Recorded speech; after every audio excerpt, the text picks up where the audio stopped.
Coming up this week, how many loaves do you have? Hello everyone and welcome to Sunday Spoilers. It's a chance for us to prepare ourselves for worship. We know that worship is more than just something we watch. Worship is something we want to engage with. This is a chance for us to prepare our hearts to be ready to engage in worship when we come to Sunday, when we come to this weekend. We know that we're doing some work ahead of time to be able to be ready for that time. We're continuing our series of the questions of Jesus, and what if Jesus asked me this question? How would I respond to that question? What does that make me think of? How does that cause me to think of things differently? And sometimes we know in life we face situations that seem bigger than us. We face situations that are difficult that seem bigger than us. Those situations sometimes can be overwhelming. Sometimes we feel like we just don't have the right skills, we don't have the right abilities, we don't have the right resources. And Jesus has an answer for that. Jesus has an answer for those moments where we feel like we're overwhelmed or don't have enough or don't have what it takes to be able to do something. So we're going to be using a story from, and actually it's a story that's in all four Gospels, and it's the only miracle story that's in all four Gospels. But the story we're going to be looking at is Jesus feeds the 5,000, and this is Mark chapter 6, verses 30 through 44. The apostles gathered around Jesus and reported to him all that they had done and taught. Then, because so many people were coming and going that they did not even have a chance to eat, he said to them, "Come with me by yourselves to a quiet place and get some rest." So they went away by themselves in a boat to a solitary place. But many who saw them leaving recognized them and ran on foot from all the towns and got there ahead of them.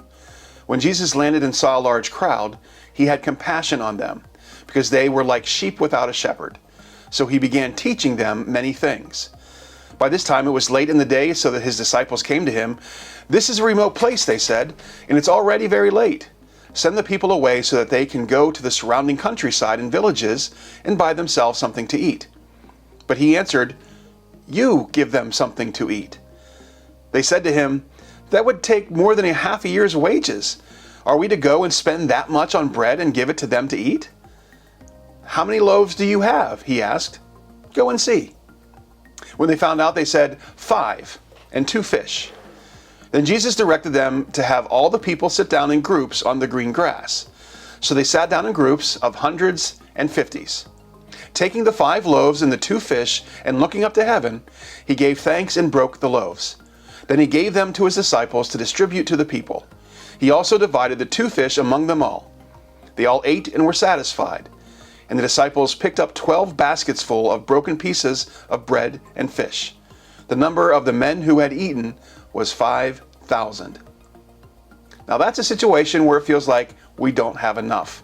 I don't have what it takes to be able to solve this problem that's before us.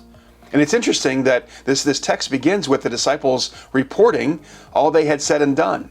All they had done to proclaim the good news of Jesus, the power of God, and what God can do in our lives. And then right away they get into the situation where they feel like they don't have enough. This is a miracle where Jesus could just snap his finger and make something happen, but he does it differently. It's a little bit different of an approach here, where he's asking them, what do you have? What can you contribute? What do each of us have together? When each of us contribute something together, something big can happen. Can't wait to get together on Sunday to talk about what this looks like, to talk about how we can do this together, to talk about what it means to follow Jesus and to be a part of his amazing and beautiful kingdom. Take care, everyone. We'll see you then.